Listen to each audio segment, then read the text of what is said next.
हिंदुस्तान के सबसे प्राचीनतम शहरों में से एक शहर है हमारा झांसी। हरियाणा के ज़िला हिसार की तहसील है और इस शहर में एक बहुत ही अद्भुत किला है जिसे लोग पृथ्वीराज चौहान का किला बताते हैं, लेकिन ये पृथ्वीराज चौहान का किला तो नहीं है क्योंकि इसका इतिहास बहुत नया है। लेकिन ये शहर से अलग है और एक ऊंचा टीला बना हुआ है इस वक्त मिट्टी का।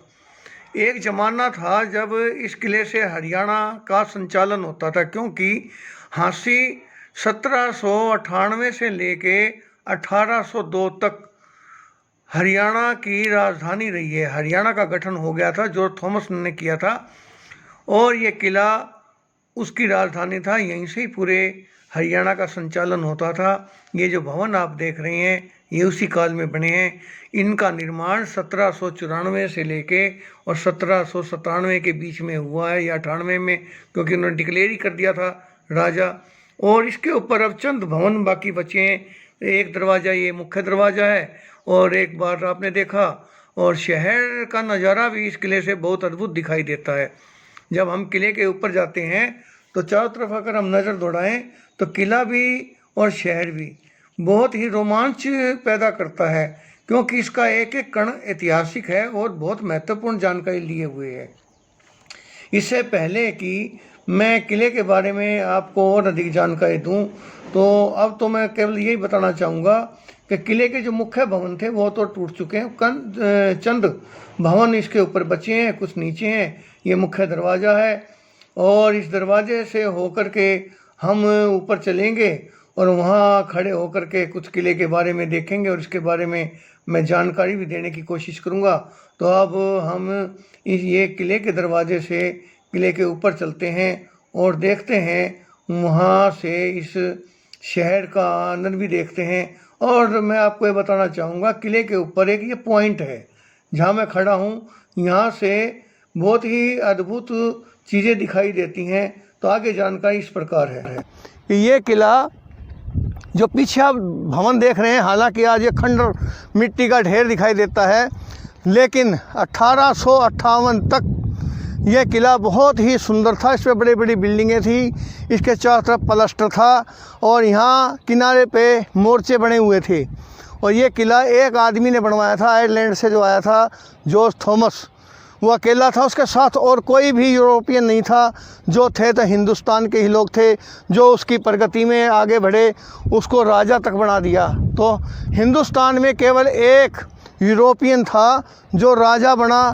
अब मैं आपको किले के भवनों के बारे में एक एक करके जानकारी दूंगा। तो सबसे पहले हम चलते हैं नीचे और इसके बाहर जो पहला दरवाज़ा है इसका मैं बताना चाहूँगा कि वो कब और कैसे और किस काम के लिए बनाया गया है। तो आइए चलते हैं नीचे की तरफ।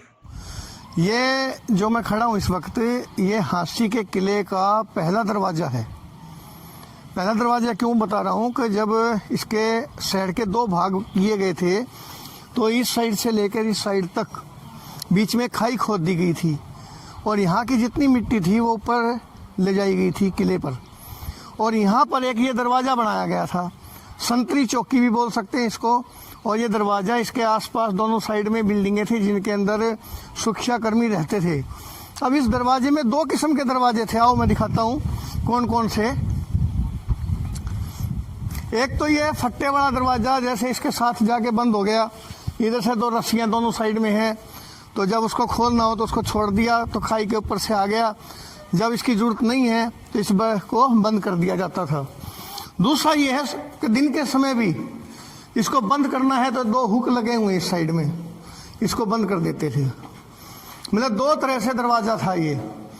एक जो फट्टे वाला जो खाई के ऊपर होकर शहर को, इस किले को अलग करता था। दूसरा ये जो दिन में भी खुला रहे और ये फट्टे वाला दरवाज़ा रहे, जिसको आना है जाना है जाए।